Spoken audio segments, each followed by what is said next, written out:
Ya, oke. Nama saya Irman Basir. Saya sebagai nelayan tuna, berprofesi sebagai nelayan tuna.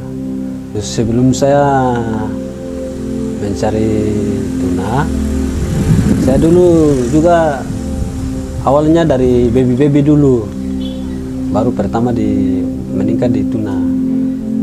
Karena saya lihat dari dia punya perkembangan atau dia punya hasil nelayan tuna lebih besar.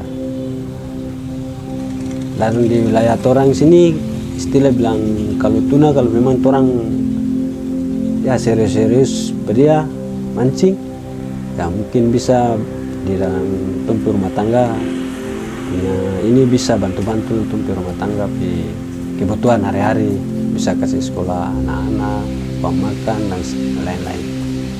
Sudah berapa lama kau sebagai seorang nelayan? Kalau saya mancing tuna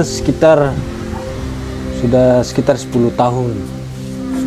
Berprofesi sebagai nelayan tuna sudah masuk 10 tahun saya. Ya, menurut saya pribadi saya jadi seorang nelayan begini, saya anggaplah, orang di mata orang anggaplah nelayan itu pekerjaan yang paling susah, yang istilah bilang pekerjaan yang paling di bawah dulu dari kita orang tua-tua.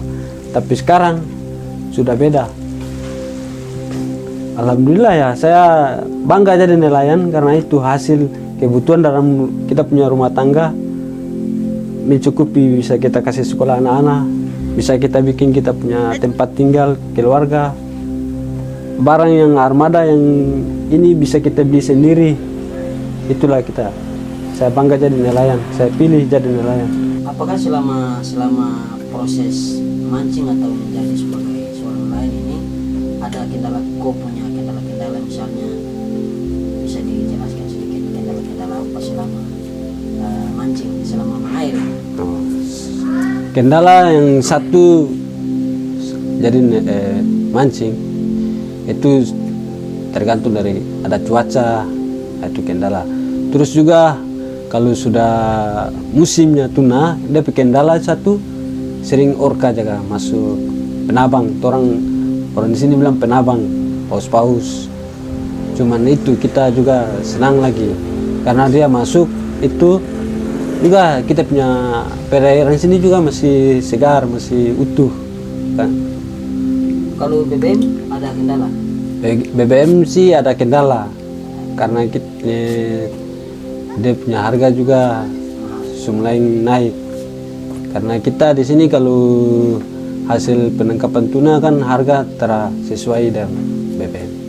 Kalau saya alat menyangkut dengan alat tangkap sama armada belum ada bantuan dari pemerintah, saya beli sendiri.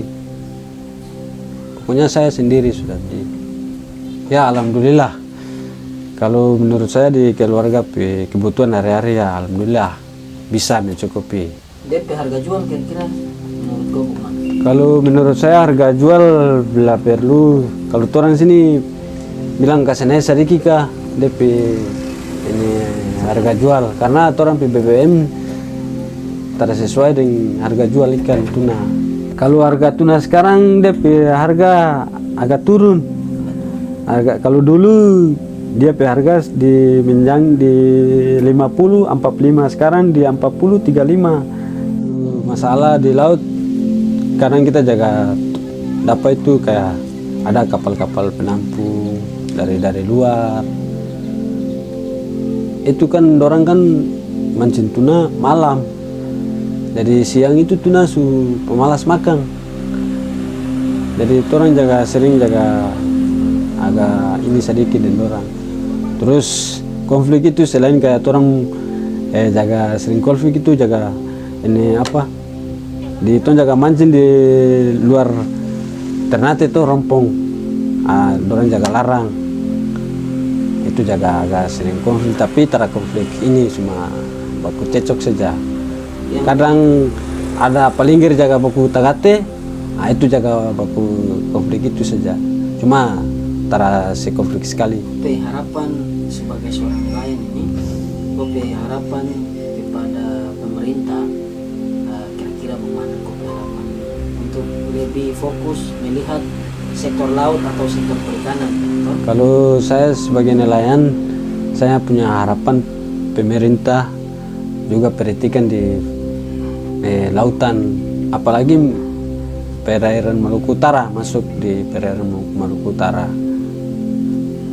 terutama rumpun dari wilayah dari luar juga masuk di perairan Maluku Utara.